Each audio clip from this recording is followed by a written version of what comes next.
son microorganismos que pueden afectar al ser humano, así como a las plantas, traduciéndose en las plagas que destruyen los cultivos, o también a los animales. Pero eso no nos interesa a nosotros, sino nos interesa el estudio de aquellos hongos que ocasionan enfermedades en el ser humano. Si hacemos una comparación entre las infecciones producidas por hongos, virus y bacterias, definitivamente lo menos que se produce son las infecciones por los hongos, pero no por ello vamos a dejar de estudiar. Y es importante también mencionar dos situaciones especiales que permiten que se puedan desarrollar las enfermedades micóticas en el ser humano. Primero, la situación inicial para que se produzca es que ese sistema inmune no sea bueno, o esté inmaduro o esté envejecido en la etapa inicial de la vida o al final de la vida, o que por alguna situación que padezca esa persona, su sistema inmune esté deprimido. Esa es una situación en la cual pueden desarrollarse infecciones micóticas en el ser humano. Y la otra situación que permite que se puedan desarrollar este tipo de infecciones es la magnitud del inóculo al cual una persona pueda estar expuesta. Y que por más sistema inmune que pueda tener óptimo, no va a poder drenar la posibilidad de que se desarrolle una enfermedad por este tipo de microorganismos. Y además, existan factores que puedan facilitar el desarrollo de esa infección en esa persona. Entonces, esto es muy importante que nosotros estemos analizando y darnos cuenta para que cuando hagamos una historia clínica y hagamos una anamnesis, en esa anamnesis estemos investigando estos factores o estemos investigando la posibilidad que no se evalúa, que no se ve de alguna situación en una paciente, como yo había mencionado ya hace 2 semanas cuando hablábamos del virus del HIV, y dije, el paciente no viene diciendo estoy infectado con el VIH, sino nosotros interpretamos que esta persona pueda estar infectada cuando llega un joven con una candidiasis oral. Recuerden, ¿verdad? Lo que les dije. Si llega un joven con candidiasis oral, lo primero que voy a pensar es que esa persona puede estar infectada con el virus del HIV y que se esté traduciendo ya este tipo de infección. ¿Está claro? No es común. Si ustedes hacen un análisis retrospectivo de su vida hacia atrás y dicen cuántas veces he tenido un diagnóstico de una infección por hongos, probablemente ninguna o tal vez una hasta este momento. Sin embargo, si comparan cuántas veces se han enfermado de resfriado, ni siquiera se acuerdan. O cuántas veces han tenido diarrea, tampoco se acuerdan. Cuántas veces han tenido faringitis y tampoco se acuerdan. Y tienen recién 18, 19 o 20 años, ¿verdad? Y en ese lapso de tiempo, si ustedes dicen cuántas veces tuve esta infección, por ahí algunos de ustedes, sobre todo los chicos, tal vez tuvo una infección micótica traducida, por ejemplo, en el pie de atleta. Es un tipo. No necesitamos en ese caso que haya una alteración del sistema inmune, pero sí la exposición a un inóculo y que las actitudes de esa persona favorezcan a que el hongo se desarrolle. Entonces, cuando hablamos de micología médica, nos vamos a referir a todos aquellos hongos que pueden ocasionar enfermedades en nosotros los seres humanos. ¿Qué características tienen los hongos? Son células eucariotas, son aclorófilos, no producen clorofila, son heterótrofos, es decir, los que no tienen su propio alimento y se alimentan de otros organismos. Se alimentan de lo que ya está elaborado, de lo que ya está preparado. Ellos no suelen elaborar sus moléculas que van a formar, ¿verdad? Habíamos visto que las bacterias fragmentaban los nutrientes hasta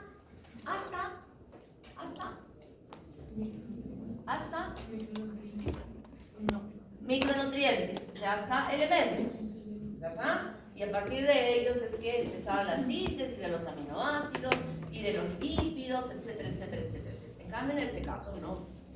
Ellos ya utilizan paredes hechas, elaboradas, para luego construir una casa. Por ejemplo, estoy diciendo hipotéticamente, no voy a usar ni siquiera ladrillos. La bacteria elaboraba ladrillos. Ya ni siquiera elabora a veces ladrillos, sino de frente ya quiere una pared completa para formar la estructura del hongo. Aerobios estrictos, uni o pluricelulares, lisotróficos. ¿Qué es? Segregan enzimas para proceder con su digestión de manera externa. Estas enzimas hacen que la comida se segregue, por así decirlo, para que luego absorba sus nutrientes. Exactamente. Y bota, expulsa fuera de la célula enzimas que degradan los nutrientes que estén en su entorno y las parten, como digo, la mitad de una pared, o moléculas un poco más pequeñas que pueden ser absorbidas y luego utilizadas para la síntesis de los componentes estructurales de ese hongo. Saprofitas se nutren de compuestos orgánicos inertes. O sea, necesitan de compuestos orgánicos para obtener los nutrientes orgánicos para formar la estructura del hongo. Pueden ser comensales o patógenos. Cuando digo comensales, me estoy refiriendo a aquella denominación que habíamos empleado en la bacteriología de decir hospeder o reservorios, ¿verdad? Estaban ahí metidos como un microorganismo que estaba en nosotros, pero que no llegaba a desarrollar una enfermedad. Y también patógenos. Estos comensales pueden convertirse en patógenos si es que ese organismo se lo permite, igual que las bacterias, como habíamos conversado. Pueden ser monomórficos o dimórficos, es decir, que solamente pueden tener, por ejemplo, ser unicelulares como las levaduras, pero además de formar esta célula de la levadura, puede transformarse en una hifa. Entonces, les llamamos dimórficos.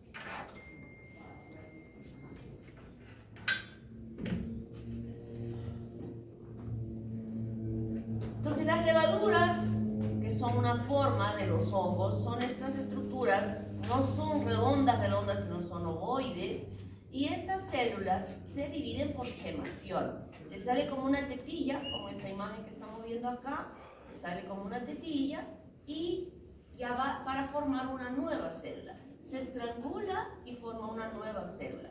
Pero estas levaduras también pueden estirarse, alargarse y formar pseudohifas. Y de ellas nacer estas levaduras, que justamente la gemación le llamamos blastoconidia o blastospora. Esta célula hija que se está formando se llama blastoconidia o blastospora. Es una forma de reproducción que tienen las levaduras para formar células hijas.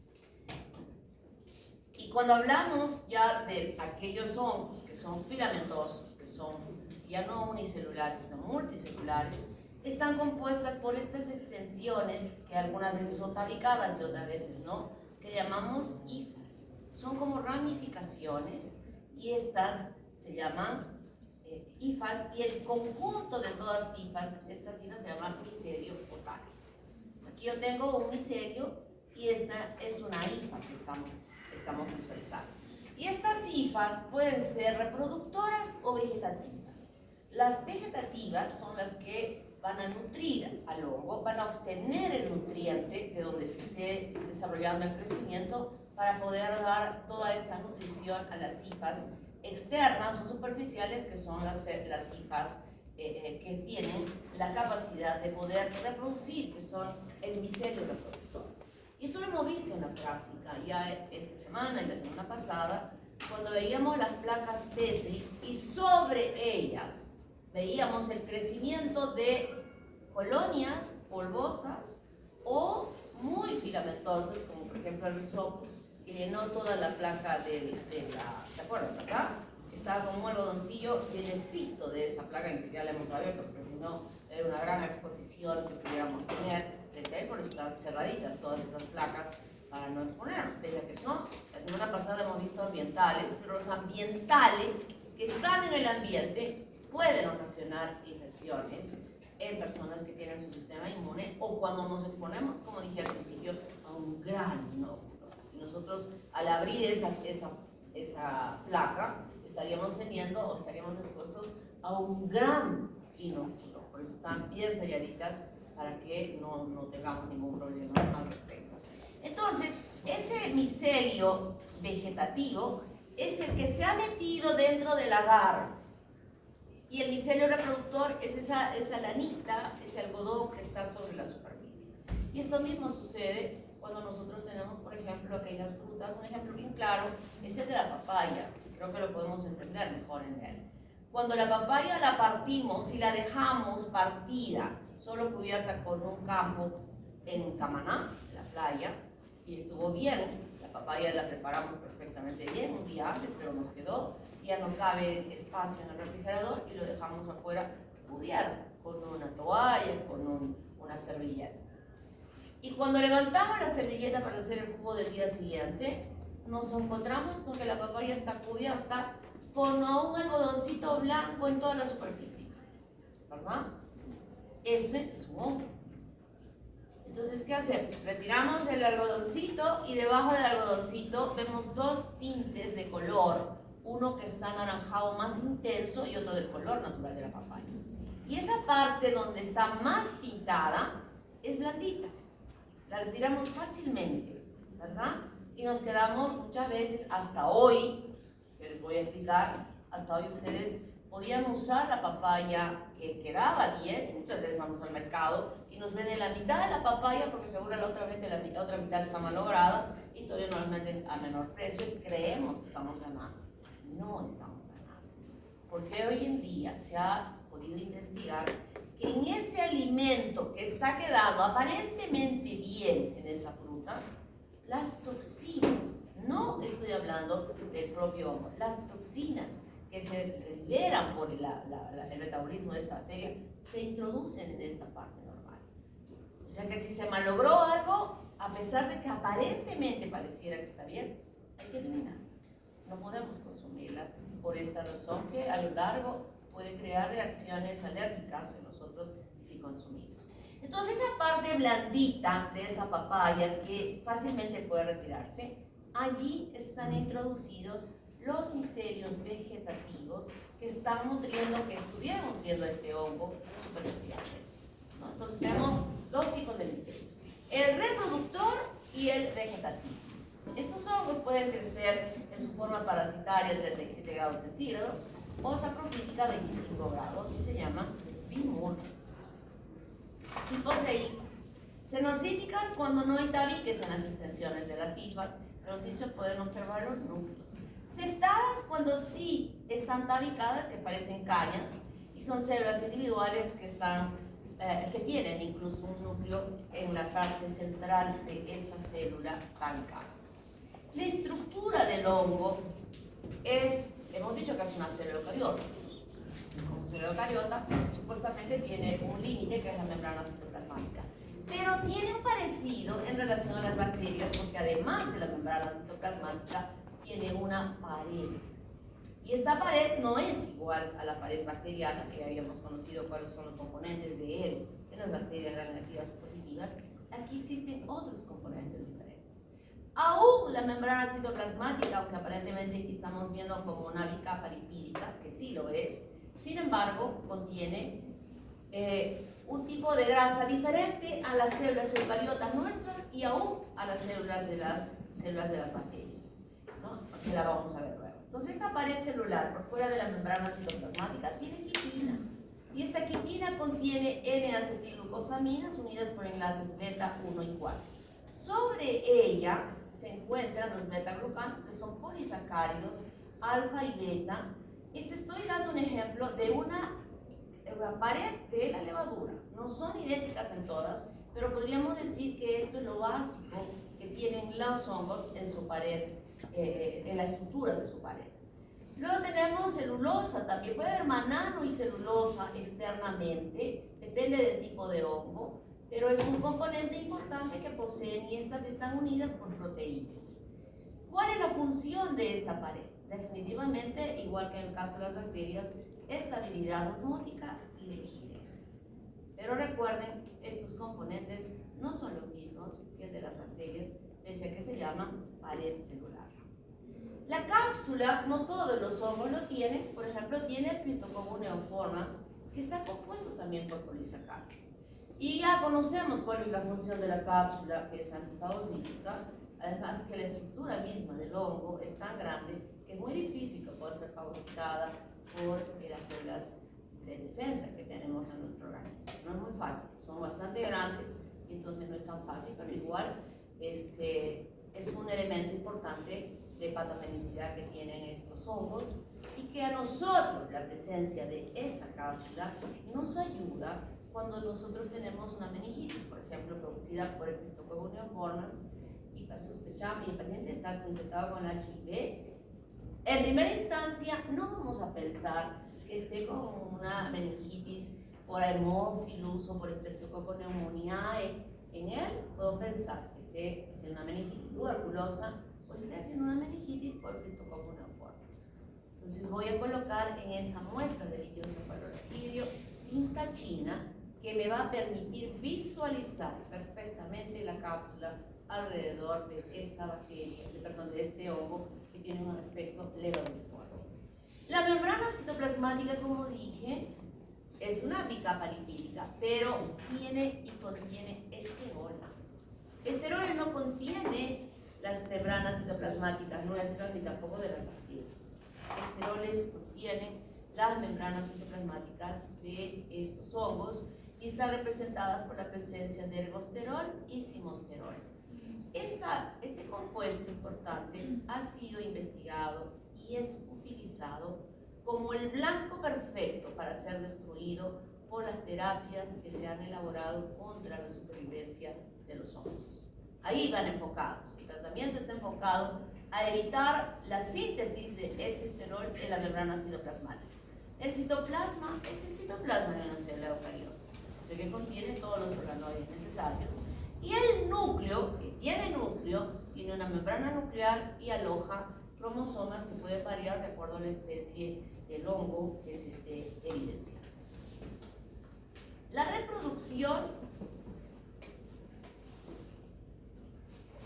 se realiza a través de las esporas o microconidias, que también se llama, o conidias en general, ¿no? En cambio, las levaduras, como habíamos visto, es por germación o por fisión binaria, cuando le sale la blastoconidia o blastoespora, que es como una evaginación del citoplasma y que luego se estrangula para dar lugar a una nueva célula. Y la reproducción puede ser sexual, teleomorfa o meiospórica, o asexual, también llamada anamorfa o mitospórica. La reproducción sexual o perfecta, que también se le llama, se produce por la unión de dos núcleos. La mayoría de los hongos que infectan al ser humano no tienen este tipo de reproducción, sino la asexual o imperfecta, que también se le llama, donde no es necesario la unión de estos dos núcleos y se producen simplemente, libremente, por separaciones de la célula propia para transformarse en una nueva célula hija y originar una nueva célula microbiana. Las esporas asexuales, entonces, son estas blastosporas o blastoconidias. Esta evaginación que habíamos visto, que generalmente las vemos en aquellos hongos unicelulares que se llaman levaduriformes. O también que puedan formar estas pseudohifas. Y de estas pseudohifas pueden nacer estas blastoconidias o blastosporas. Esta es una forma, y individualmente, cada una de estas células estará formando una célula hija. Las artrosporas son hifas tabicadas que cuando se produce la formación de la nueva célula, cada célula puede separarse, desprenderse, esta hifa tabicada, fragmento de ella, se separa y tiene todo el potencial de que a partir de ella se formen células hijas. Las clamidioesporas son estructuras redondas que se forman una pared gruesa en la parte periférica, pueden ser terminales o intercalares. Las levaduras forman blastoconidias o blastosporas, forman pseudohifas y también pueden formar clamidiosporas, como vamos a ver en la práctica la próxima semana. Son células que se protegen mejor para su supervivencia. Cuando estoy hablando de esporas, esa denominación de espora que nosotros ya la hemos conocido, ¿verdad? En bacteriología hemos conocido esa palabra espora y podríamos remontarnos a ella para poder decir que aquí también tiene ese comportamiento. Sí sirve como un elemento de reproducción, sí, pero también sirve de protección. Y eso es muy claro, porque todos estos hongos que estamos viendo en la práctica nosotros, son hongos que nosotros tenemos en un cepario de hongos. Esas placas que ustedes las tienen ahora, identificando claramente a las colonias, nosotros las vamos a dejar como tal, cerraditas, hasta el próximo año. Bien cerraditas, como están, exactamente como están. Y obviamente los nutrientes se van a acabar en todo el año. Dentro de un par de semanas más o un mes, todo eso se va a secar. Va a haber una tumba de esa colonia que ustedes están viendo, que se va a aplanar. El rizopo se va a aplanar, se va a secar, se va a ir arrugando como cuando comemos esta cosa de azúcar. ¿Cómo se llama esto? El algodón de azúcar, y vamos comiendo y como la humedad de nuestra boca se va achicando, se va reduciendo, exactamente igual. Y quedan ahí. El próximo año vamos a agar saboró, no caliente, pero sí todavía líquido, tibiecito, y vamos a agregar por un lado de la placa, progresivamente vamos agregando, para que esas esporas que han quedado de todos estos hongos que estamos estudiando ahora puedan encontrar un nutriente que les permita nuevamente volverse células vegetativas. Entonces, este clamidoespora es muy importante porque es una forma de protección, de supervivencia de los hongos. Las aleuriosporas, también llamadas macroconidias, son como elementos peculiares de cada uno de estos hongos que nos sirven para hacer los diagnósticos microbiológicos, porque lo que podemos ver, las microconidias son muy difíciles de decir, las microconidias, no todas obviamente, pero casi todas son igualitas. Las hifas, muy difícil que podamos diferenciar a las hifas. Entonces existen estructuras que se llaman macroconidias o aleuriosporas, que al visualizarlas, luego que tenemos la placa y obtenemos de ella la muestra, nos permiten hacer los diagnósticos con mayor certeza, ¿no? Han visto el Microsporum caris, que es una de las aleuriosporas más grandes que se llegan a formar. Hemos visto todas las demás de Gypsium, hemos visto de Dermatitum flocosum, etc.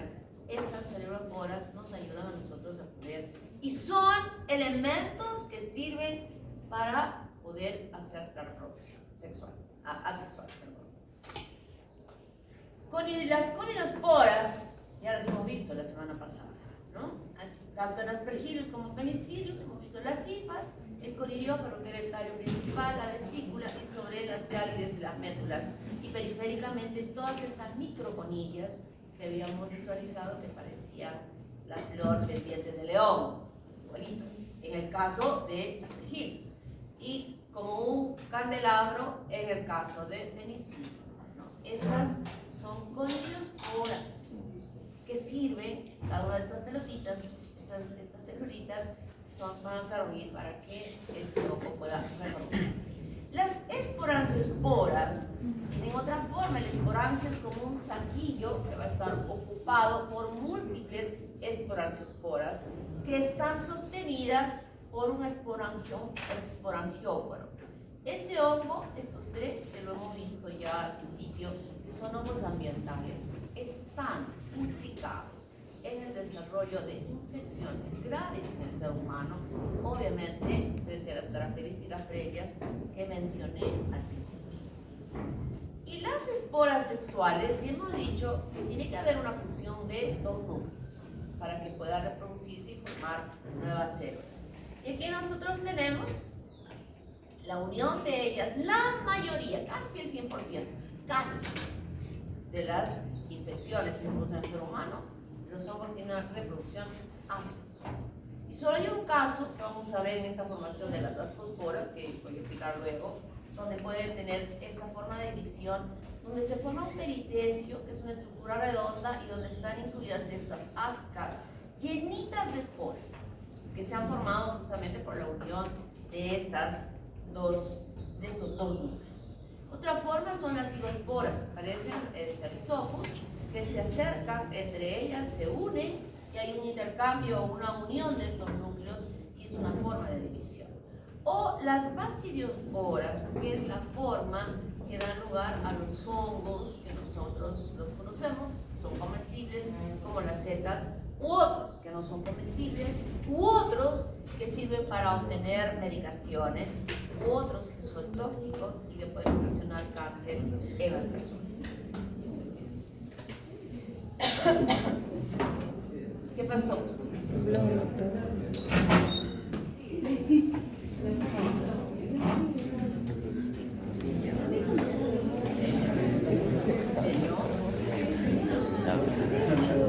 Luego Alfa nunca se para estar a la manada. No tan concentrado explicando y no se entiende. Felizmente, porque si no hubiera sido disparado. ¿En serio? Yo tengo una sensibilidad a flor de piel con los temblores. Qué raro que no haya sido.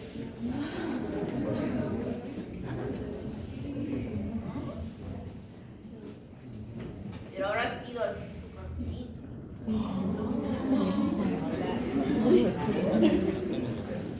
No puedo creer que no lo haya sentido. No lo puedo creer. Porque yo siento, pero un poquitito y salgo disparada. Bueno, hay gente que no se entiende. Metabolismo de los hongos. La mayoría obtienen energía mediante respiración aerobia. Son estrictamente aerobios, como yo había dicho al principio. Algunas especies pueden usar la fermentación y para ello, en algunos casos, utilizamos algunas pruebas en el laboratorio fundamentalmente para diferenciarlos y denominar con mayor precisión qué hongo es aquel que está desarrollando algún cuadro clínico. Heterótrofos, que hemos mencionado, desarrollan a pH 4.5 a 8 entre los 20 grados y 50 grados. Los hongos producen infecciones crónicas. No me infecto, salvo algunos casos que puede el tiempo ser un poco corto, sobre todo cuando hablamos de las levaduras. Pero en general, la mayoría tienen tiempos largos. Entonces, cuando nosotros requerimos de estas temperaturas y estos factores, usualmente los cultivos los vamos a colocar en áreas que sí hay oxigenación, les ponemos bien los medios y los tenemos engordaditos y vamos viendo en cuánto tiempo crece. Algunos pueden crecer en 2 semanas, algunos incluso en más tiempo. Cuando yo vendo una uña, por ejemplo, que sospecho que tiene un hongo, demora más tiempo en desarrollarse. Entonces, esa característica es importante. Y recuerden que les había explicado, en algún momento les dije, miren, estas bacterias se llaman bacterias parecidas a hongos. ¿Por qué? Porque producían filamentos, muy bien. ¿Y por qué más? ¿Y qué más?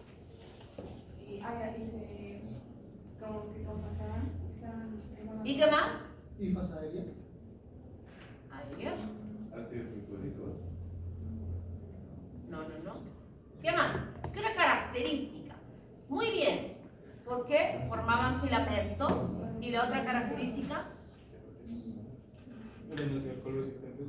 ¿Qué? ¿Antialcohol resistentes? ¿No? ¿La enfermedad era crónica o será larga? ¿La qué? ¿La enfermedad era larga o sea crónica?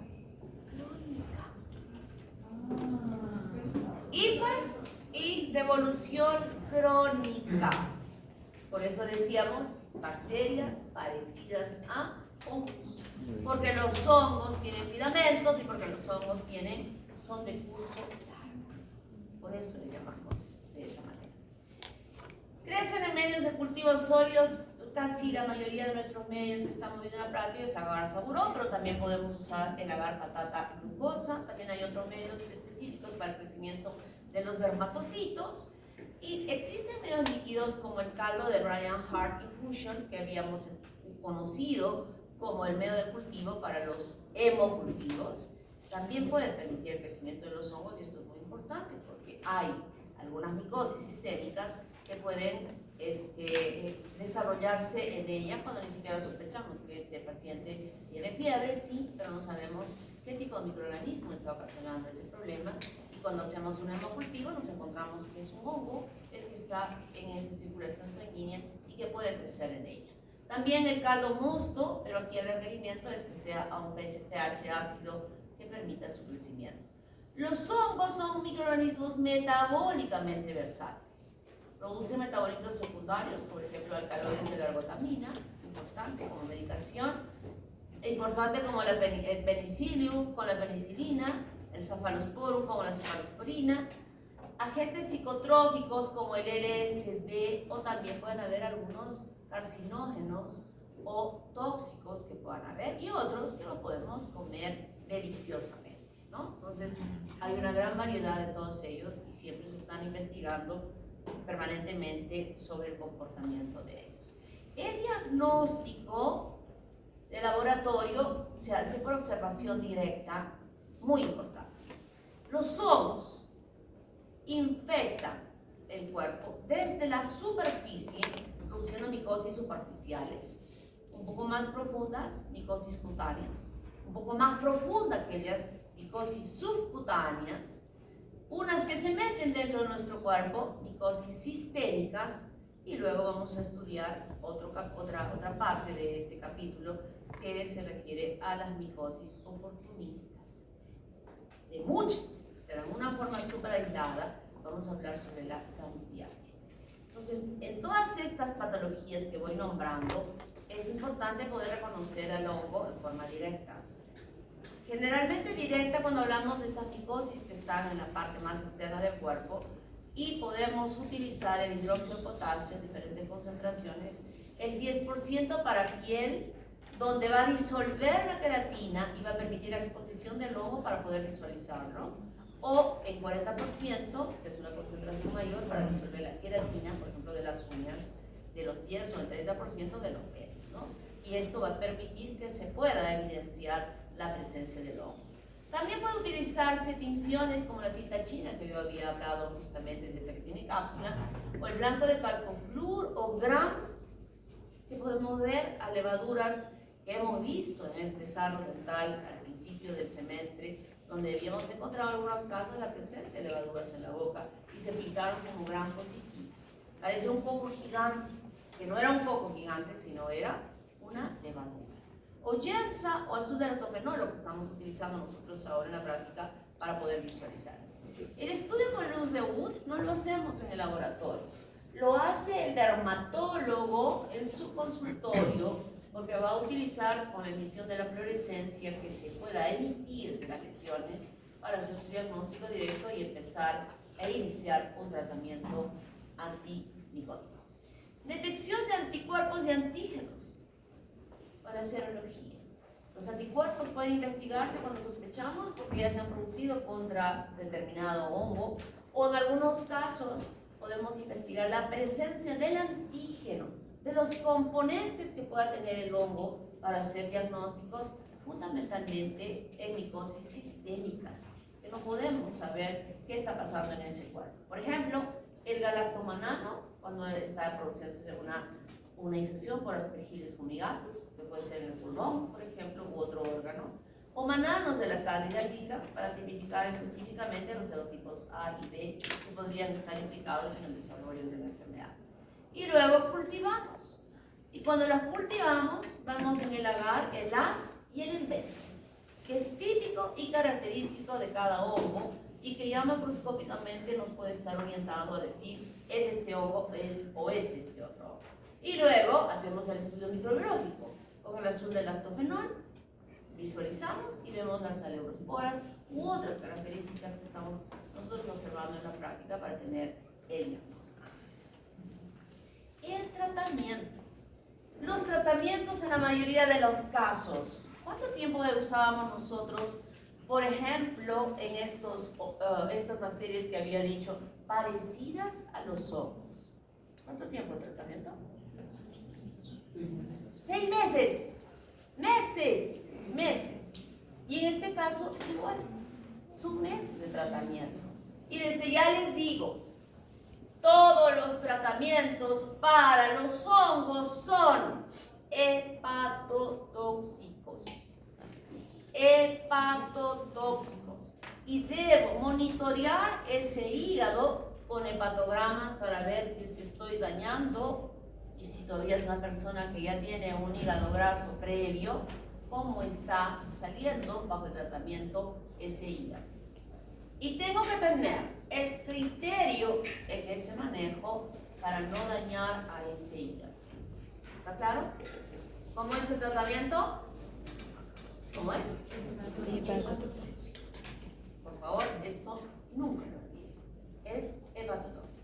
Y entonces dije que una parte importante en el tratamiento era evitar que se sintetice el costerol. Y para evitar ello, por ejemplo, el escualeno es un sustrato importante que a partir de él, con la enzima escualeno epoxidasa, se forma el lanosterol. Y contra él ya se han elaborado medicaciones como las saliraminas que pueden activar a esta enzima. O que del lanosterol pueda formarse el 14-desmetilanosterol y para formar él participa la enzima lanosterol 14-desmetilasa y contra él se han creado los azules. Los azules son las drogas más importantes de uso mayoritario en el tratamiento de la micosis. Y aquí están las imidazoles y los bistriazoles, y de esa manera se evitará utilizar o formar el ergosterol. Este es uno de los tratamientos más importantes. Hay una serie de drogas bajo esta composición básica de estos azoles, y de esa manera se evita la formación de la membrana citoplasmática y de esa manera se evita que ese hongo pueda seguir reproduciéndose. Pero además existen otras que generalmente se utilizan, que inhiben la síntesis del ácido nucleico, y estas se utilizan fundamentalmente para micosis sistémicas. Esa de las más graves de las que se puedan presentar, y están la fluoxetosina o la glixofulmina. ¿Preguntas? Ninguna.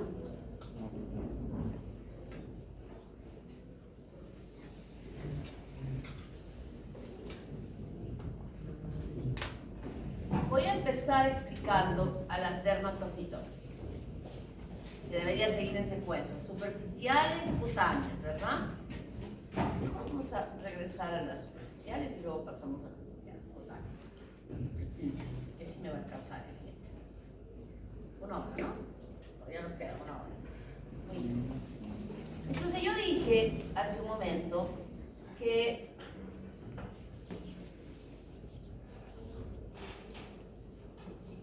la clasificación del daño estaba dando desde superficiales, cutáneas, subcutáneas, sistémicas, ¿verdad? Entonces, cuando digo infecciones superficiales, va a ser que solamente afecte la capa más superficial de esa piel. Y nosotros sabemos, ¿cómo es la histología de la piel? Sí. No te escucho. No, primero de abajo para arriba. ¿Ya?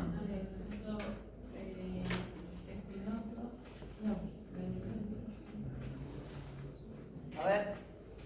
Estrato basal, membrana basal, estrato granuloso, espinoso.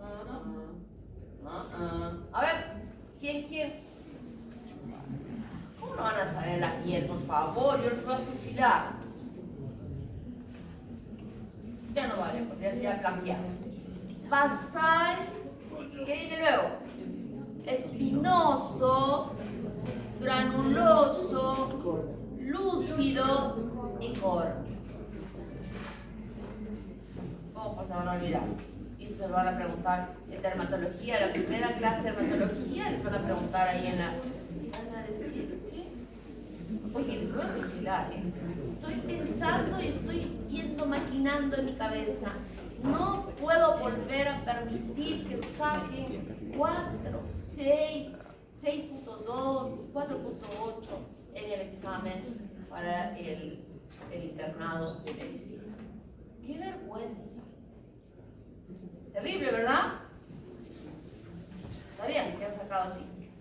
4. Así, miren, 4. ¿Es justo? Puede ser. Estoy pensando de qué manera recuperamos que mejore la cosa. Recibo ideas, anónimas si quieren. Doctora, ¿cómo podemos mejorar? Haga esto. Haga esto. Voy a poner un blog para que puedan opinar y decirme de qué manera podemos revertir esto. Que de verdad duele mucho. Puedo sacar 9, puedo haber sacado 10, pero 4. Y no es uno que ha sacado 4, son varios que han sacado 4, varios que han sacado 6.4, varios que han sacado 6.2, varios. Los 260 y pico que se han inscrito para dar ese examen, cuando veo la relación así, católica, Dios mío, ¿qué se escribieron? Si no estaban preparados. Y arriba, detrás del cuarto, católica, hasta el 10, católica. Y los 10 así pegaditos, arriba. Y de abajo, católica. ¿Qué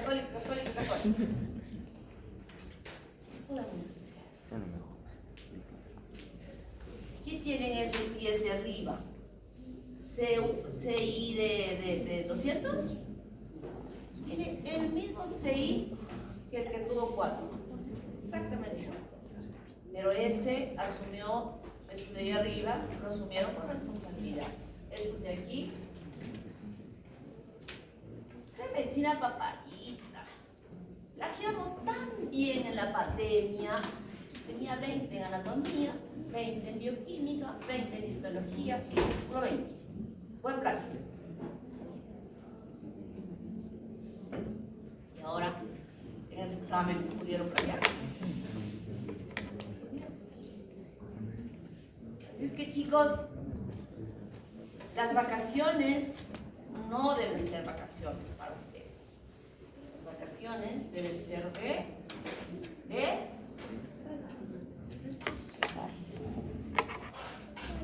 vacaciones deben ser de repaso. No decir, ay, no, después de la Navidad. Termina su examen último, ya debe estar hecha su programación de estudio para las vacaciones. Hasta antes de la Navidad ya deben haber repasado perfectamente bien biología celular y genética. Hasta antes de la Navidad.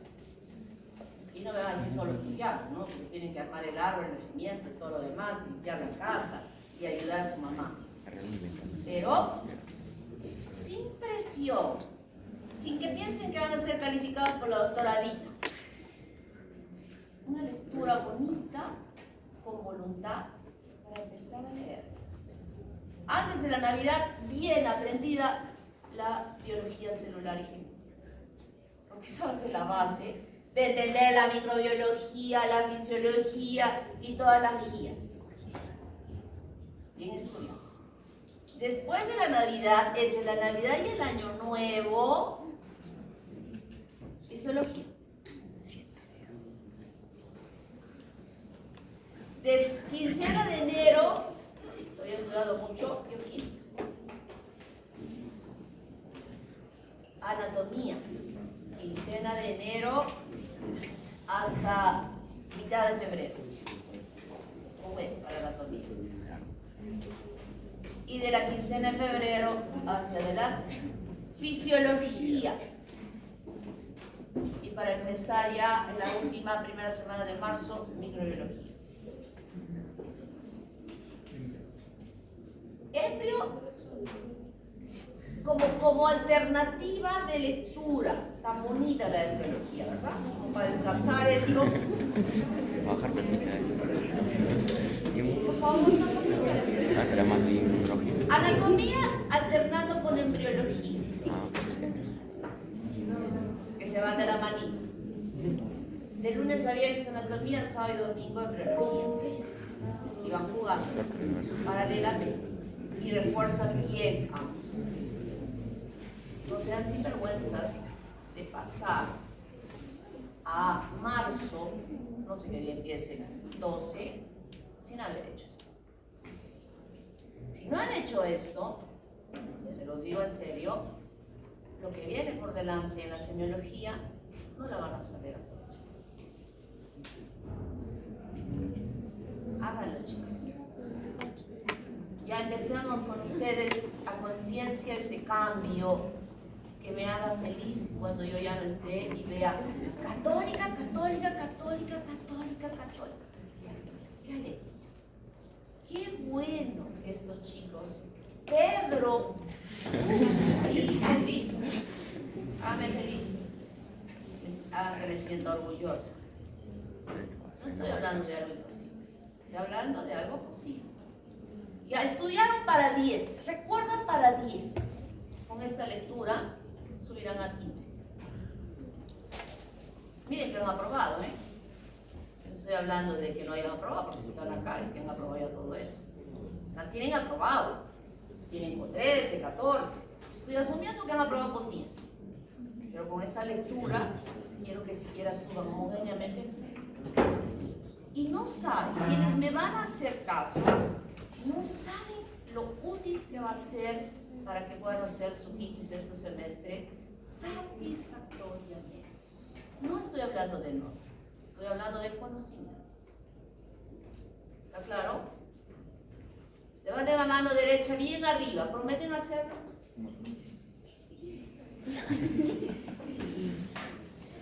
Le hago creer a la doctora. He dicho bien arriba. Quiero ver. A ver. Miren esas manos. Padre, ¿qué te pasa? No veo tu mano. Miren, miren, chicos. Micosis superficial. Entonces, cuando hemos repasado la histología de la piel, cuando digo micosis superficiales, y hemos dicho que el estrato córneo está aquí, y a todo lo demás, aquí está lúcido, y para abajo lo demás, y este es el estrato córneo. Cuando hablamos de micosis superficiales, es que el hongo solo afecta esta parte. Si yo divido esto en 3 tercios, este hongo afecta el tercio superficial. ¿Está claro? Por acá abajo está todo lo demás. Pregunta de lógica. ¿Este hongo podrá producir en esta persona una reacción inflamatoria?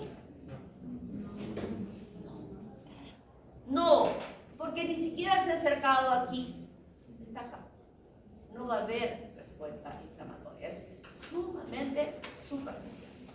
Por eso llamamos superficial. O sea, solo afecta la capa más superficial del estrato córneo y además infecta el pelo. Y en el pelo solo va a ubicarse sobre la superficie de la cutícula, que es la capita externa del pelo, sin afectar para nada la parte de la corteza del pelo. Solo está pegadita a la capita superficial del pelo. Y aquí vemos a pitiriasis, estas son las enfermedades, pitiriasis versicolor, tiña negra, piedra y piedra blanca. La pitiriasis versicolor, que es la enfermedad, es producida por la malacesia furfura, que afecta, como dije, la parte más superficial de esa capa córnea. Es un hongo levaduriforme lipófilo. Le gusta la grasa. Nuestra piel normalmente tiene grasa y se adhiere justamente a esa capa superficial donde se encuentra el estrato córneo cubierto por la grasa. Y es parte de la microbiota cutánea que puede estar en la piel, no traduciéndose en ningún daño, y puede sí ser una fuente de infección para otra persona que podría estar más frágil a poder desarrollar la enfermedad. Es un comensal que puede estar en las pieles de muchas personas, no ocasionándole ninguna traducción de enfermedad, pero si es que estas esporas de este honguito pueden llegar hacia otra persona, sí se desarrolla la infección. Entonces invade la capa más externa y este hongo, que es comensal, puede transformarse luego en patógeno. Y no es solamente la forma de ella levaduriforme, sino que puede formar filamentos, o sea, es un hongo dimórfico. Y en esa formación nosotros llamamos que forma tallarines con albóndigas, que es así como se les ve al microscopio, porque hay hifas y también hay levaduras. Las lesiones que produce este hongo son máculas hipo o hipercrómicas. Y sobre ella yo había hablado ya alguna vez. como ejemplo paralelo a la explicación de una enfermedad que le hemos estudiado. Cólera.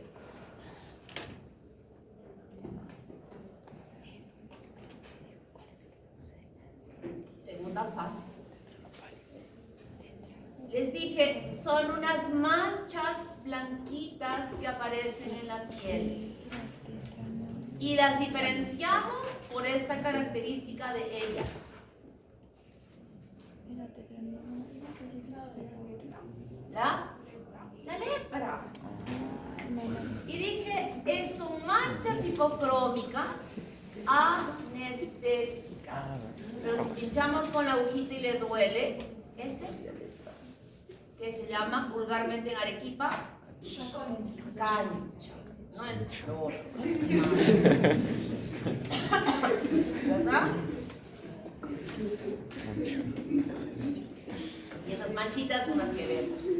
Y el médico dermatólogo, cuando ve, miren, aquí esto es una cosa súper exagerada que está aplicando su lámpara de luz de Wood, y aquí podemos ver estas imágenes en la parte más baja como separaditas de estas manchas, estas máculas hipocrómicas, pero que aquí han confluido, y cuando se le pasa esta lamparita emiten una fluorescencia de color oro, amarillo, verdoso. También puede hacerse el signo de la uñada. ¿En qué consiste el signo de la uñada?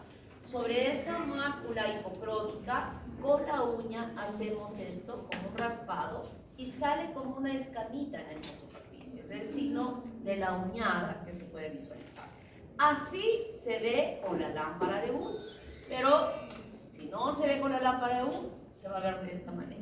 Estas manchas blancas que pueden aparecer en cualquier parte del cuerpo, que se desarrollan en diferentes lugares y que puede afectar a diferentes sexos, diferentes edades, y se contagia por contacto físico directo o por el uso de algunos pómites o fomites. Esto es usual. Luego que sería el 31 de diciembre a Camaná, las 10 chicas que se han juntado para ir a no sé qué camote tiene a Camaná para el 31, sí les doy permiso ese día para que viajen, pero luego regresan y sigan leyendo. Y alguna se olvidó la toalla. Oye, préstame tu toalla que tengo que bañar. Ocupan un solo cuarto, todititas, porque saben que no van a dormir ahí, solo lo usan para cambiarse y producirse para la fiesta de la medianoche, y luego intercambian polos y se pone un polo la otra y el otro polo, etcétera, etcétera, etcétera, y luego cuando vuelven a los 15 días, de pronto una de ellas empieza a aparecerle esto en su cuerpo, manchas hipocrómicas. Alguien tuvo el ojo, alguna de las niñas lo tuvo, pero en ella no era comensal, pero en la otra sí se desarrolló esta infección hipocrómica por haber tenido el contacto de mucha exposición. Entonces, lo que hacemos nosotros en el diagnóstico de estas máculas hipocrómicas, raspamos ahí en el lugar y luego pegamos sobre esas escamitas de la piel, pegamos un pedazo de cinta scotch como para que se adhieran las lesiones, las células que están descamándose, además de los ojos, y estoy sospechando de él. Coloco una gotita de azul de lactofenol en una lámina por objeto y la cintita ahora la pego de la parte que he pegado la piel sobre la lámina y visualizo esto. Tallarines con algodones. De la imagen levaduriforme con la presencia de hifas que nos da el diagnóstico de este tipo de ojo.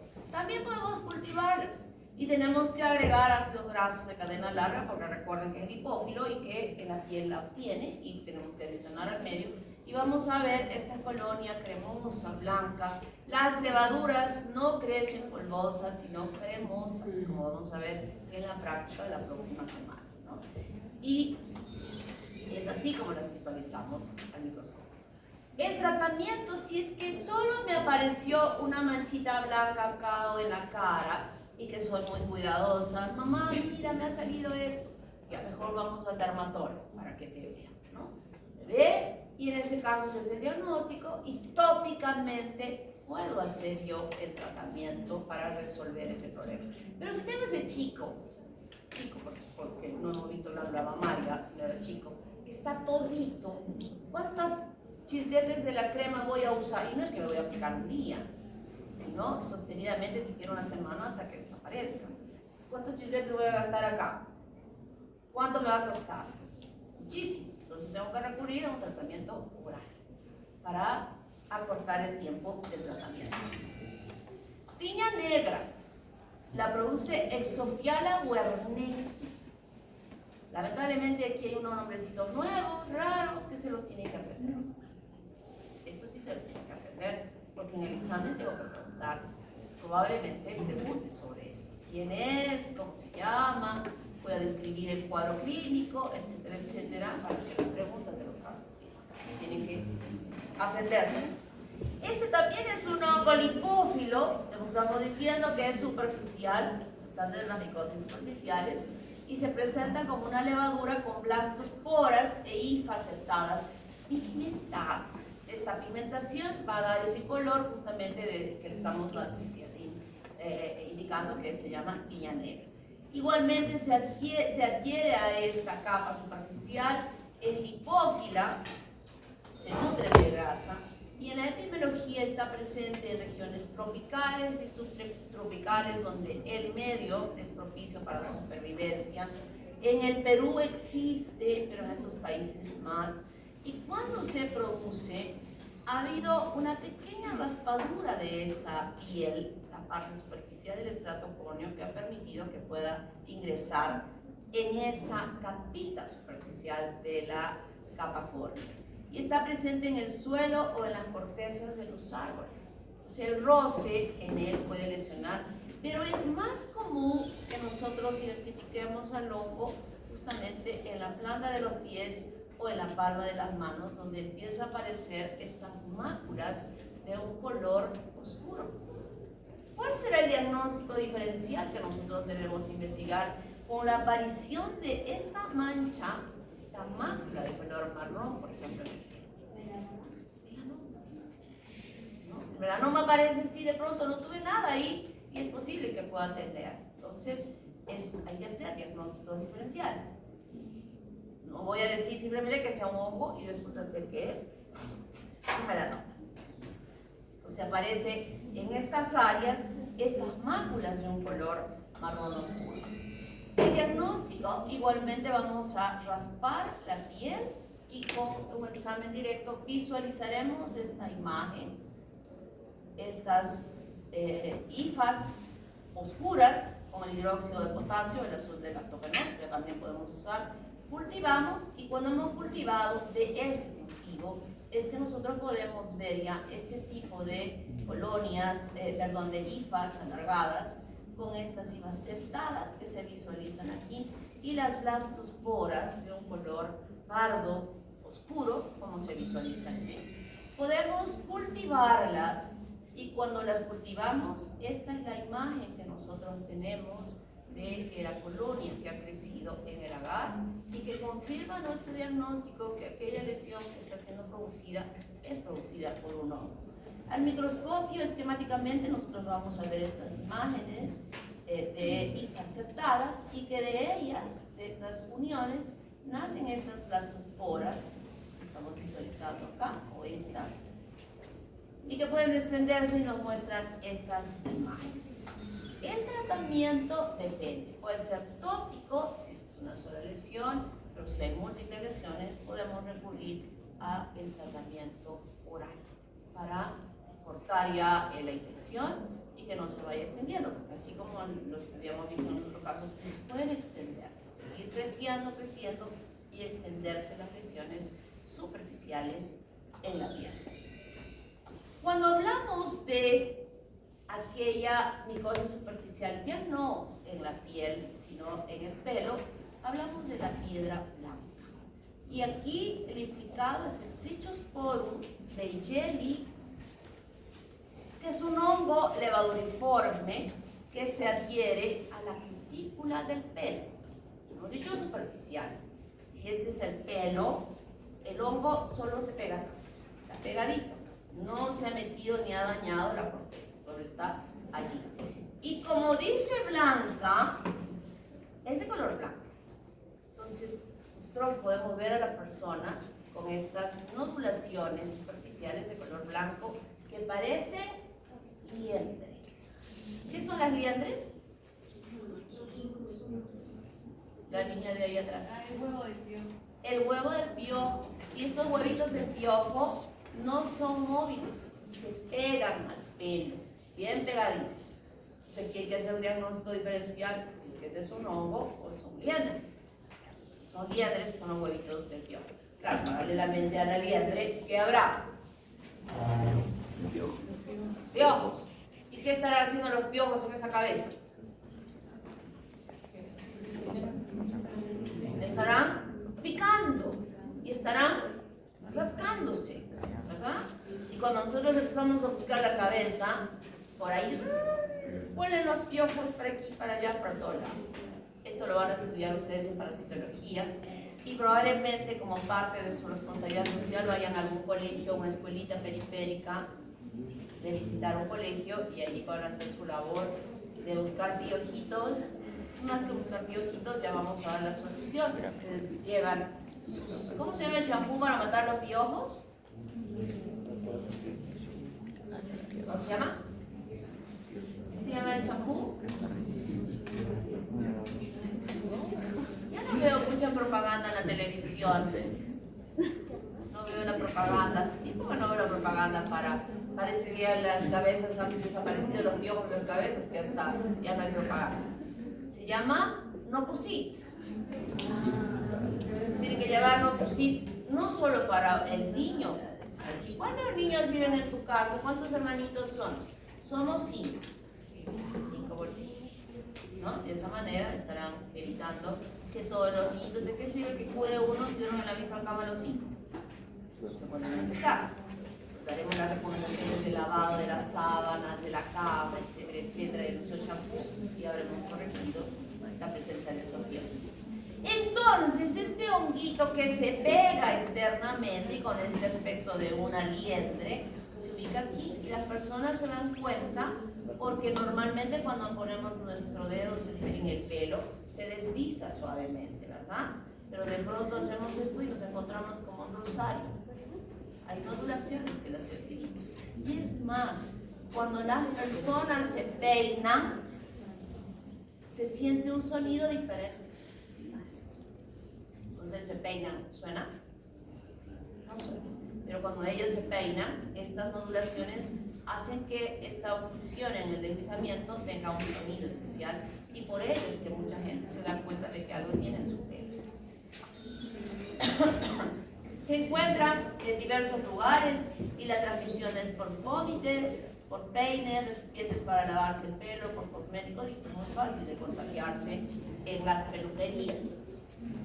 La peluquería donde ustedes van, sacan todos sus instrumentos de un esterilizador.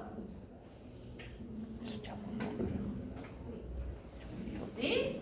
El cepillo sacan del esterilizador, ese cepillo que nos lasean, nos cepillan y nos cepillan para lasearnos el pelo. Sacan de un esterilizador.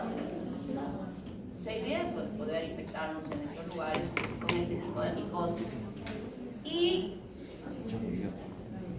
estos saprofitos en el suelo, el agua, las frutas, los vegetales, el pelo de los hombres y de los animales, pero es un hongo que no solamente afecta al pelo, o sea, me refiero al cabello, sino también puede ubicarse en la pilosidad de las axilas, incluso de la barba, e incluso del pubis, tanto del varón como de la mujer.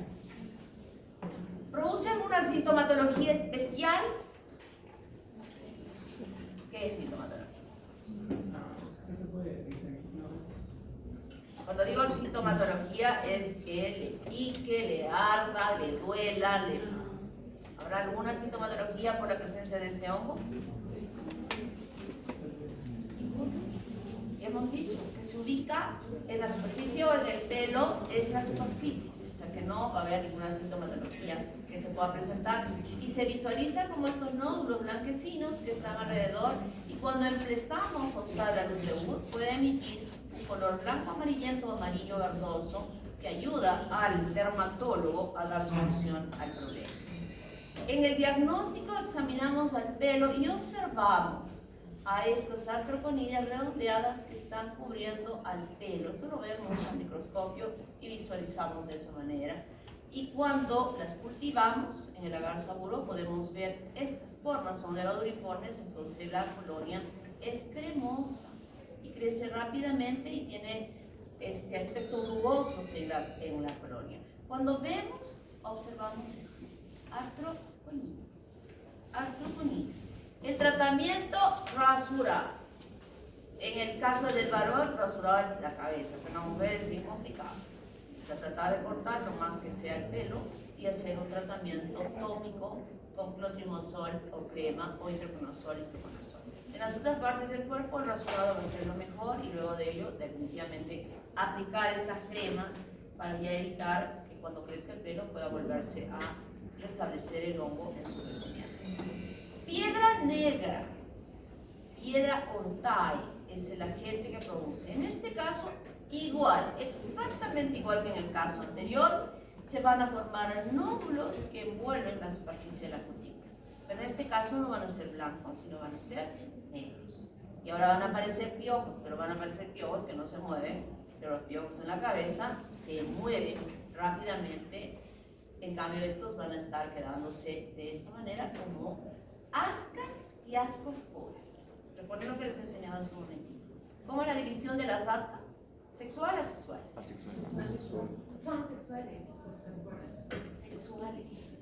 Son saquillos de esporas que se forman por una reproducción sexual, que es la única que nosotros conocemos que se desarrolla en el ser humano. Se presenta en climas tropicales y subtropicales, con mucha lluvia, existe en América del Sur, y se observan estos nódulos que en el caso del estudio de luz de UV no presentan ningún tipo de fluorescencia, pero sí se puede observar la adherencia de estos nódulos en la extensión de los pelos y que de esa manera hacemos el diagnóstico, visualizamos el pelo y esta será la imagen que nosotros vamos a ver.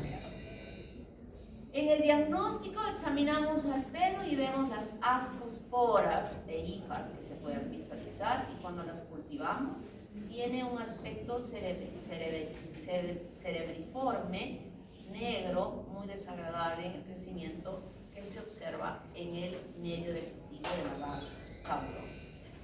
Tratamiento rasurado de todos esos pelos infectados y vamos a aplicar tópicamente, si es que es muy severo, sobre todo en las mujeres.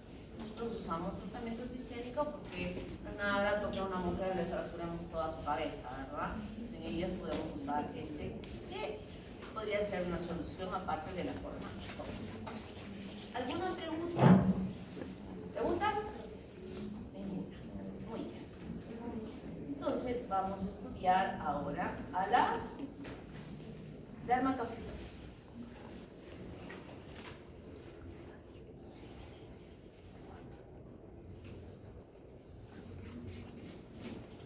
Que son los hongos cutáneos, o sea, la micosis cutánea o también llamada dermatofitosis.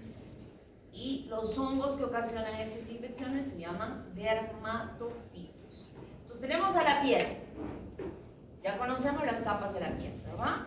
Los dermatofitos se nutren de queratina, o sea, de toda esta capa del estrato córneo, cuando estoy hablando de piel.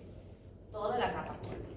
Y puede dañar o afectar, a pesar de que está comiéndose solo la queratina, la capa más profunda, o sea, el estrato lúcido. Como está tan pegada ya a estas células vivas, puede sí tener reacciones inflamatorias en esa área donde se está desarrollando la infección. Entonces, en las dermatofitosis sí va a haber respuestas inflamatorias y traducidas en síntomas y signos, y uno de los síntomas, cuando me refiero a piel, va a ser el escozor. Estamos ubicándonos en la piel, y estamos explicando por qué razón es que podría haber una sintomatología. Entonces, a estas dermatofitosis también se les llaman tinias o tiñas. Y los dermatofitos incluyen tres géneros importantes: microsporum, trichofitum y epidermofitum. Las que están resaltadas con negrita son las que con mayor frecuencia son identificadas en el desarrollo de las dermatofitosis. En el caso del género Microsporum, es Microsporum canis y Microsporum gypsum los que se identifican en los diferentes cuadros que se van a desarrollar. En relación a Trichophytum, los más importantes es Trichophytum mentagrophytis, variedad interdigitali y variedad mentographitis. Son dos tipos de variedades. Y también está Trichophytum rubrum y Trichophytum tonsurans. Y en Epidermophytum flocoso. No estoy diciendo que solo estos que están en negrita sean los responsables de las infecciones. Pueden estar presentes los otros, pero los que con mayor frecuencia son identificados en estos cuadros clínicos son estos que estoy resaltando con negrita. Y en una clasificación de acuerdo al nicho ecológico, los dividimos en antropofílicos, es decir, que son los humanos los que están infectados y que van a ser la fuente de infección para que otra persona pueda desarrollar una infección micótica. ¿Y quiénes están implicados aquí? Trichophytum mentographitis, variedad interdigitali, Trichophytum rubrum, Trichophytum tonsurans y Epidermophytum flocoso. Y cuando hablamos de los zoofílicos, significa que los hongos infectan a estos animales y que a partir de ellos el ser humano puede infectarse. Por ejemplo, Microsporum canis, de un perrito que está infectado con este hongo, que su pelo esté teniendo el hongo y que nosotros nos infectemos a partir de él.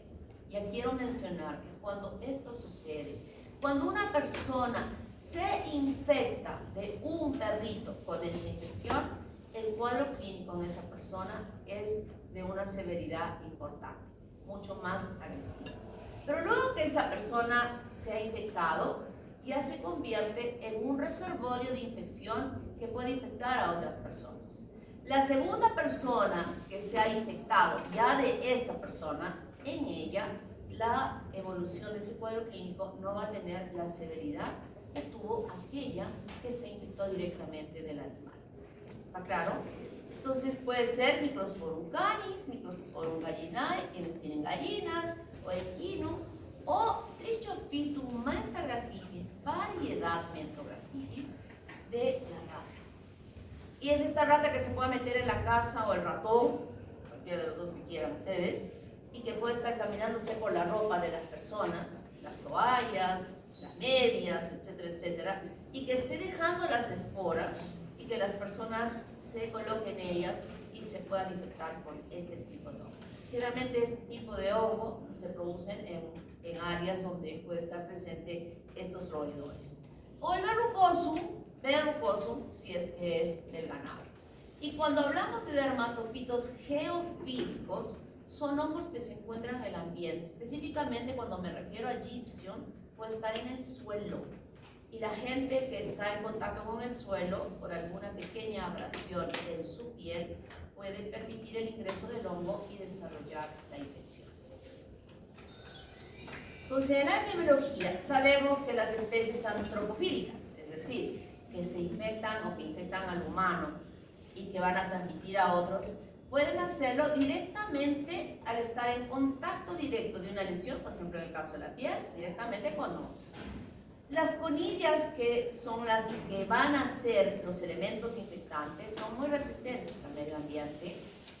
Espora, la palabrita espora ya nos dice, puede soportar agresiones ambientales y sí puede permitir, ya les acabo de explicar, que como nosotros dejamos los medios de cultivo, ¿verdad? Los dejamos hasta el siguiente año, donde meses antes ya vamos preparando. Las placas que ustedes están viendo no es que se han preparado la semana pasada. Esto ya está preparándose hace algún mes, más de un mes, para que ustedes puedan visualizar esto, porque sabemos que tiene un crecimiento lento. No es como el caso de las bacterias que les tenemos que preparar de un día para otro, porque si no tampoco ya las veían bien, si no tenían que tener un tiempo próximo a la evidencia. En este caso, previamente. Y esas esporas pueden resistir ambientes hostiles para que luego puedan permitir la infección o la transmisión a otra persona. y se adhieren a los queratinocitos para dar inicio a la infección. Y en forma indirecta, por uso de comités, de toallas, de ropa, o aquí, en las duchas públicas, donde la gente puede bañarse, luego que juega fútbol, ¿no? Juegan fútbol, se bañan, tienen algo después del fútbol, ya no pueden llegar a su casa y tienen que hacerlo donde estén jugando, donde estén nadando, también. Después de que nadamos, usualmente nos damos una duchadita, ¿verdad? Para quitarnos el cloro de la superficie del cuerpo y que no nos, o de pelo también, porque a pesar de que estemos con gorro, el cloro siempre se mete en el pelo y hay que retirarlo, entonces hay que ducharse. Y en esta ducha, previamente a que nosotros ingresemos, ya entró uno con sus hongos en los pies. Dejó aquí a los hongos. Viene este señor y se va a duchar, ni siquiera tiene sandalias. Y ese señor, que todavía tiene una pancita, sale de la ducha, se pone la toalla en su cuerpo, ni siquiera, tal vez intente secarse los pies, pero la panza no se lo va a permitir por ser gordito, pero a pesar de que no tengan panza, los hombres no lo hacen, porque se secan así, y con el pie mojado se pone la media. Y todavía es una media que no es de algodón, sino sintética. A diferencia de nosotras las mujeres, nosotros nos bañamos y con la toalla la hacemos esto, en cada dedito, no secamos, donde sea, en la casa, donde sea, tenemos este hábito, ¿verdad? Y luego nos echamos un talquito y nos ponemos nuestras medias. Eso no hacen los varones. Y si es que había un hongo, esa humedad, la media que tal vez no sea de algodón, la zapatilla que sea sintética, va a favorecer para que el hongo pueda desarrollarse fácilmente en ese pie y producirse un hongo muy frecuente que es el pie de rey. Los dermatofitos zoofílicos se van a adquirir en contacto directo con los animales, de acuerdo incluso de las profesiones que puedan tener, como por ejemplo los veterinarios o aquellos que bañan a nuestros perritos, ¿no? Y luego que se ha infectado esa persona y es una fuente de infección. En el caso de los hongos geofílicos, cualquier abrasión que se presente puede permitir el ingreso de este hongo del suelo que va a permitir el desarrollo de esa infección. Factores predisponentes: la humedad, el calor, la oclusión y el derrame. Todo lo que acabo de hablar. La edad, importante. En la pubertad predominan las tiñas tricofíticas y microspóricas del cuero cabelludo, porque ese chico todavía no tiene las hormonas necesarias para cambiar el pH de la piel que sí tiene una persona adulta. Entonces, en el niño, nosotros vamos a ver este tipo de micosis en la cabeza porque no hay un elemento de protección para que esto no suceda. A diferencia del adulto, que ya estas hormonas que tiene la testosterona más elevada, generalmente más en los varones, puede hacer de que estos ácidos grasos de cadena larga detengan la posibilidad de la multiplicación del hongo de piel, por más que se haya infectado. No va a permitir. Pero sí aparecen otro tipo de micosis en ellos, que son las micosis en los intertrigos, en las flexuras. Intertrigo es esto, estos pliegues de las manos, de los pies. Intertrigo es esto. Intertrigo es el borde de la glándula mamaria. Intertrigo es la ingle o la flexura de los glúteos, que también hace una plegadura ahí. Entonces, este tipo de micosis que se desarrollan ahí se van a desarrollar más en las personas adultas que en los niños. O también en la barba y el bigote. Y el uso generalizado de atuendos sintéticos. Medias nunca sintéticas, jamás. Zapatillas sintéticas, las más bonitas son sintéticas, ¿verdad? Pero no las debemos usar. Si quieren tener un par de zapatillas, un día una zapatilla, luego la dejamos ahí en el que se destile, al otro día ponemos la otra y hacemos un intercambio de usar. A pesar de que la gente me dijo, es tan bonita que me la quiero poner todos los días. No es conveniente. Los polos, sobre todo en los chicos, deben ser de algodón, porque ellos transpiran más y esto puede favorecer.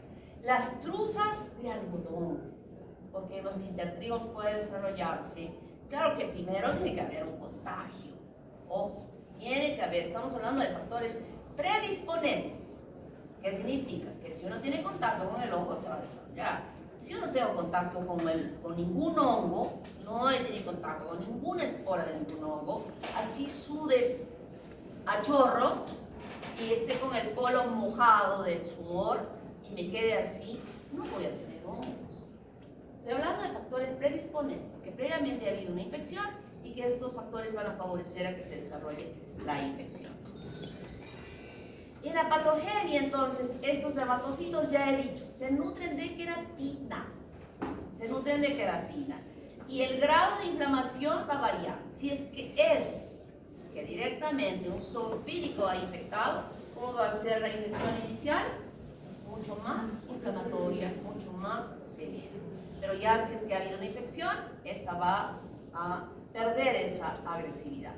La lesión típica en la piel es una lesión anular de borde elevado, rojizo en la parte central, blanquecina y descamativa, con una característica importante, prurito.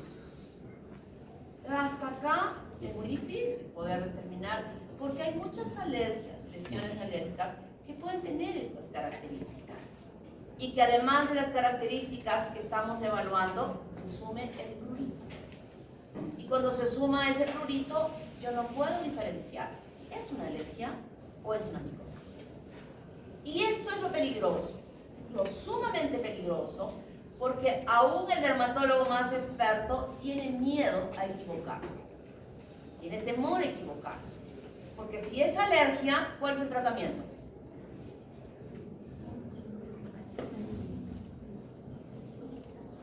¿Alergia? ¿Antihistamínicos? ¿Antihistamínicos? Antihistamínicos tópicos, generalizados. Corticoides. Corticoides. Y si nosotros aplicamos corticoides directamente en esa lesión, es un hongo, si es una lesión de este tamaño y aplicamos el corticoide sobre esta lesión pequeñita, con estas características, mañana va a estar así. O sea, se exacerba. Nosotros en el lenguaje médico decimos se incendia. Y eso significa que la lesión se ha afectado. Imagínense que es una niña que tiene una fiesta al día siguiente, fiesta de matrimonio, y su vestido es todo escotado, brazos descubiertos, y tiene una de estas acá, en el brazo. Se va al dermatólogo y dice: doctor, no puedo estar con esto mañana en la fiesta. ¿Qué ve? El doctor le receta un corticoide. Y cuando el día de la fiesta se tira el brazo y está así, ¿qué va a hacer la niña? Le va a ir a dar un trombón al dermatólogo por haberla afectado. Entonces les digo que aún el más experto no quiere correr ese riesgo y nos envía al laboratorio para que nosotros digamos, ¿es un hongo o no es un hongo? Para que de esa manera pueda aplicar un tratamiento correcto sin errores. Como dije, la piel puede parecer seca o escamosa en la parte central, pero está rodeada externamente en el caso de la piel. En los pelos, aquí ya no es que la cutícula, sino aquí hay un daño de la capa de la corteza superficial, o puede ser que el hongo se meta dentro del pelo mismo, afectándolo.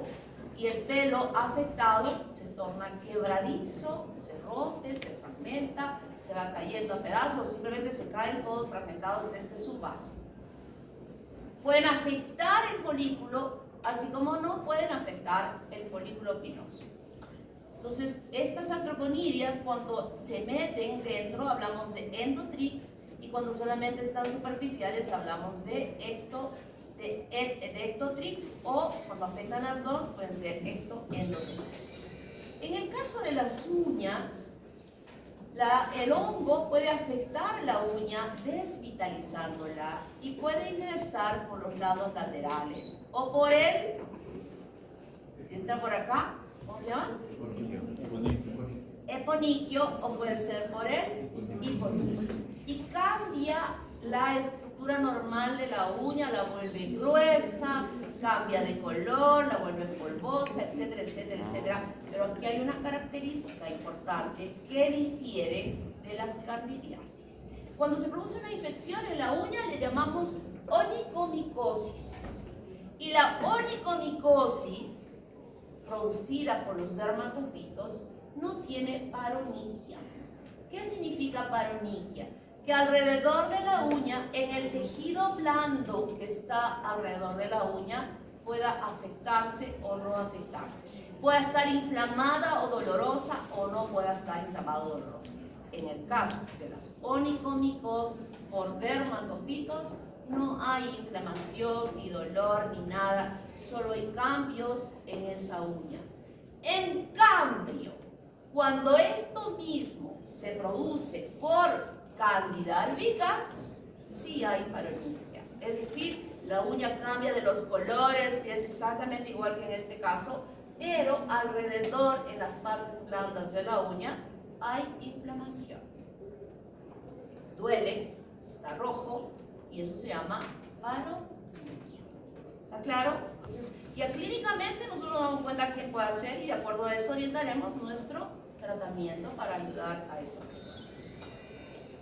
Cuadros clínicos. Tinea capitis o tinea de la cabeza. Y aquí nosotros tenemos afectación de los pelos de la cabeza. Y aquí tenemos dos casos importantes, tinea tricofítica y tinea microscópica. En la tinea tricofítica los pelos se rompen, se fragmentan. Hay pequeñas áreas de alopecia que se van viendo, pero es un pelo totalmente quebradizo, desvitalizado, etcétera, etcétera, etcétera. Y en el caso de la tinea microspórica, aquí sí se cayó el pelo desde la base de su emergencia y hay una área alopécica más grande y desarrollada. ¿En qué casos se presentan estas dos tiñas o en qué edad se presentan estas dos?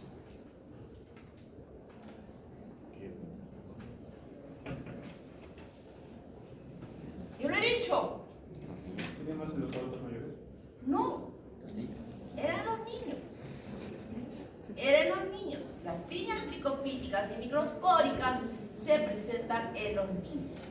Y el daño de estos pelos que están caídos acá definitivamente va a hacer que el pelo, luego del tratamiento, vuelva a crecer.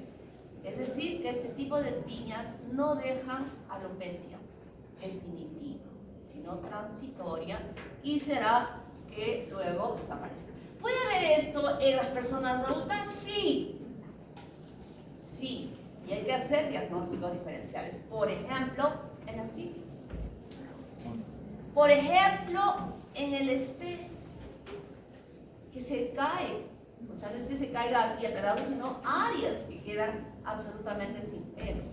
Y el médico dermatólogo tiene que saber diferenciar ese caso de esta persona. Empieza a investigar, a preguntar en qué trabaja. Yo tenía un compañero de la residencia, era mi R1, yo era el R2, y me decía, mira, me mostró ahí en su pelo, se tenía un poco largo, y así era un círculo blanco. Yo de primera intención dije, sí, pero no le dije. Dije, yo creo que debe decir con el dermatólogo, a ver qué te dice. Se fue y le dijo estrés. Mi amigo tenía dos familias, una acá y otra allá. Yo lo tenía estresadísimo, yo lo tenía pues pobre, mal. ¿Y cuál fue el tratamiento en ese caso? Él no dormía, estaba preocupado. Pues chicos, cuidadito que se les vaya a caer a ustedes todo el pelo si se portan mal. No de lo mal de mi amigo que ya falleció. Mi R3 y mi R1, los dos son fallecidos. Estoy al medio, siendo cuidadita por ellos. Los dos me querían muchísimo, me cuidaban, me protegían, unos grandes amigos. Pero, ¿cuál fue el tratamiento en este caso de la caída de pelo por estrés? Clonazepam, que es un ansiolítico que lo dejaba descansar, y yo iba yendo, ¿cómo vas? Y los pelitos empezaron a salir hasta que completamente se llenó el espacio hueco que tenía en su cabeza. O sea, aquí hay que aprender a diagnosticar, y el dermatólogo, cuando ustedes hagan su rotación de dermatología, van a ver muchos casos similares y estarán haciendo los diagnósticos diferenciales. ¿Quién está implicado aquí? Trichophyton mentographitis, Microsporum canis, tonsura y audículo. Querium de Celso. Aquí en el Querium de Celso no está afectado solo el pelo, sino el folículo del pelo. Y produce una foliculitis. Y la foliculitis significa absceso en el folículo. Y si el folículo está abscedado, ¿qué significa? ¿Crecerá el pelo? No. Aquí va a quedar una alopecia definitiva porque se van a formar estas pústulas abscedadas que se suman incluso sobre ellas infecciones bacterianas agregadas. ¿Quién empieza el proceso? Microsporum canis, Trichophyton mentographitis y tonsura. Los dos primeros son los que con mayor frecuencia se llegan a presentar. Tinea famosa o favus o tinea fábica. Aquí se afecta el cuero cabelludo y también la piel glabra, piel lampiña. No solamente la parte del pelo, sino la piel lampiña. Esto es más grave, porque ya no solamente es una foliculitis, sino incluso va a comprometer el tejido celular subcutáneo, formándose abscesos grandes con costras y refiere, yo nunca he visto un caso como este, tiene un olor a ratón mojado. No sé cómo oler a un ratón mojado, pero eso es lo que dice la literatura. Y este también deja alopecia definitiva, o sea, ya no hay forma de crecimiento en esa área del pelo. Y está implicada Trichophyton stronli y Microsporum gypsum. Tinea cruris, o tiña de la ingle o eczema marginado. Eczema marginado de hebra, por esta imagen que nosotros visualizamos aquí. Y aquí está implicado, están en los intertrigos que pueden extenderse a los muslos e incluso al abdomen o hacia los glúteos. ¿Quiénes están implicados aquí? Epidermophytum flocosum y Trichophyton rubrum y Trichophyton mentacrotidis. Tinea barbae o tinea de la barba. Aquí se produce una foliculitis en la emergencia de estos pelos del bigote o de la barba y van a dejar alopecia definitiva. Yo siempre pienso que Cantinflas ha tenido este hongo porque siempre lo hemos visto con pelitos en los lados y nunca en esta parte de aquí, ¿verdad? Cuando ya se forma esta foliculitis acá, ya no hay crecimiento del bigote ni de la barba en esas áreas donde se ha desarrollado esta lesión. Implicados Trichophyton mentographitis rubrum y verrucoso. Tiña corporis o tiña del cuerpo, lo que hemos yo explicado, estaba explicando a lo largo, por ejemplo, de esta infección a nivel de la piel. Las lesiones iniciales son así. Es una lesión que empieza chiquitita. No es que empieza ya, de pronto me parece una cosa grande. Empieza chiquita, que va ampliándose. Es aquí donde podemos decir, ¿es alergia o es una micosis? ¿No? Con estas características. Descamativa en la parte central, enrojecida en la parte periférica, incluso puede haber algunas pequeñas vesículas que luego se extienden y luego confluyen cuando ya se ha hecho mucho más extensa la lesión. Y lo más resaltante, como había mencionado, aparte de estas características, es que hay mucho prurito. Implicados Microsporum canis, tonsuras y rubros. Tinea pedis o pie de atleta. Ya hemos estado hablando sobre ello, ¿no? Cuáles son los factores predisponentes a que desarrolle este hongo y que tiene diferentes características que nosotros podemos observar. Lo más común en el inicio es acá, entre los dígitos, que se extiende luego a la planta de los pies e incluso en este caso al borde, al torso del pie, ¿no? O sea, ¿y qué lesiones observamos? ¿Qué lesiones?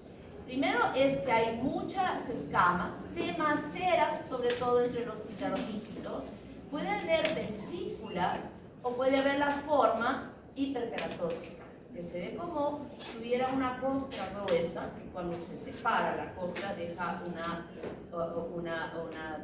piel cruenta, enrojecida, ya no hay escozor, que es lo típico que hay aquí. Escozor extremo y olor característico. ¿Quién no conoce un olor a pies? en algún lugar lo hemos sentido. En el bus, en el cine, en cualquier lugar hemos sentido ese olor a pies que es terriblemente feo. Entonces, cuando un paciente viene, ¿por qué viene el paciente? Fundamentalmente, más viene por el escozor, que ya no lo aguanta. Le da un escozor terrible, que muchas veces por el escozor incluso se lesiona aún más y puede agregarse infecciones bacterianas. Y cuando llega a la consulta, dice, doctor, me pica mucho el pie. Dice el doctor, le dice, a ver, le empieza a describir la lesión. Tienes como unas vesículas, tienes como que tuvieras una costra sobre la piel, tienes esto, tienes aquello. Y el paciente dice, sí, yo tengo esto. Y ya desde que entró, ya sintió el olor el doctor, ¿no? Y ya no quiere ser ofendido. Entonces le dice, muéstrame tus manos. Muéstrame las palmas de tus manos. Y en esas palmas de las manos se ven como unas pequeñas vesículas que aparecen, que son, alguna vez a veces por la alergia nos pueden salir y nos despellejamos. ¿Visto alguna vez unas pequeñitas? Pero él pues tiene muchas. Esto es una reacción alérgica a distancia del hongo que se llama dermatofitides oides. Entonces, cuando yo veo eso, ya el paciente me ha descrito todo lo que tiene, no quiero ser ofendido por el olor, le digo, te vas a lavar con esto, vas a tomar esto, te vas a aplicar esto. ¿El paciente obedece lo que el médico le indica así? No le va a hacer caso, porque él piensa, este doctor ni siquiera me ha visto mis pies y me va a dar esta receta. Entonces, aunque nos sintamos ofendidos por el olor, sin mostrar ninguna fase de incomodidad frente al paciente, ojo, tienen que aguantarse todo. Nunca expresen su molestia en su cara al paciente, jamás. Por más que se estén muriendo de asco por el olor, aprendan a respirar por la boca cuando encuentran esa situación. Cuando uno respira por la boca no siente el olor por la nariz, pero nunca buscan incomodidad porque eso es muy ofensivo para el paciente. ¿Le duele? ¿A ustedes les gustaría que alguien les mire con asco? No, ¿verdad? Entonces nosotros tenemos que ser muy empáticos con los pacientes. Me aguanto el olor, le miro los pies, le receto, le digo, mira, vas a hacer esto, esto, esto. ¿El paciente me va a obedecer? Sí. El paciente sí me va a obedecer. Vamos a aliviar toda esta molestia que tiene el pobre paciente. Trichopitum rubrum, entografitis y epidermopitum flocoso. Miren cómo es la hiperkeratosis, cómo se forman estas grietas y maceraciones entre los interdígitos. Con mucho escozor, pero en esta grieta con dolor. Onicomicosis, tiña de las uñas. Ya hemos dicho que el hongo ingresando por los bordes laterales o por el eponiquio va a empezar a modificar los colores de la uña, a ponerlas gruesas las uñas, a volverse polvosas ante un raspado, que puede suceder, y estaremos dando un diagnóstico de una onicomicosis. ¿Con paroniquia o sin paroniquia? Sin paroniquia. Sin paroniquia. En este caso, sin paroniquia, y están implicados Trichopitum rubrum y Trichopitum entografitis. Aquí el tratamiento es largo, meses. Paciente, su abuelo, que le van a ir a lavar los pies este fin de semana, van a encontrarle seguramente una de estas uñas. Pero su abuelo ya tiene hígado graso grado 2 o más. Le voy a dar el tratamiento por 3 meses. No. Lo que ustedes van a hacer luego de lavarle y cortarle con guantes, por si acaso, no por asco, sino por el riesgo de poder infectarse con las esporas. Le van a comprar un medio kilo de bicarbonato de sodio, que es barato, en Sodimac, la misma marca que en la farmacia nos venden de este tamañito, casi con el mismo costo. En Sodimac venden medio kilo. Lo meten en un talquero, talco, y le echan aquí en el pie, le dicen, abuelo, todos los días te vas a echar esto, no solo hoy día, voy a venir el día domingo a lavarte los pies. Y vamos viendo. Poco a poco va a ir resolviéndose el problema de cambiar esa uña a una uña normal sin haber afectado su hígado con la medicación. Si tienen plata, y el abuelo puede tener plata bien guardada bajo su cama. Abuelo, mejor para no hacer esto, vamos al dermatólogo y con láser se resuelve el problema más rápido. ¿Está claro? Entonces, tienen las dos opciones de poder recuperar. Existen esmaltes también que no son efectivos. O sea, se pinta como pintarse las uñas con una medicación que también va curando el hongo, pero de verdad no hay buena evolución con esto. Lo mejor es el láser y lo mejor es la medicación, pero en un hígado normal, no en un hígado dañado, porque estaríamos agravando. El diagnóstico, y hemos dicho que empleamos directamente el hidróxido de potasio en las diferentes concentraciones. En la piel, lo más importante, por lo cual nos consulta el dermatólogo y nos envía para no equivocarnos en su diagnóstico, es que encontremos nosotros esto. Estas hifas artrosporadas, que le vamos a decir, existen. No le des corticoide. ¿Está claro? Esto es lo que buscamos. No vamos a buscar al Eurospora, no vamos a poder decir es esto, es lo otro. No, simplemente decimos esto. Ectotrix dentro, Ectotrix fuera. Cultivo en agar saporó y observamos el haz y el embés que estamos viendo en la práctica con todas las imágenes y la luz de Wood en el consultorio del dermatólogo. Esto lo hemos visto en la práctica. Tenemos todas estas diapositivas en su paquete de la práctica para el reconocimiento de ellas. Dibujen en su guía lo que están observando en el microscopio. No dibujen estas imágenes tan bonitas que lamentablemente no encontramos en las láminas. Ustedes van a ir al microscopio y no van a encontrar eso y no van a saber bien su examen.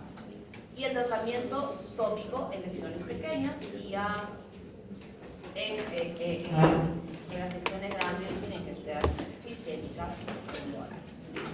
Muy bien, nos vemos en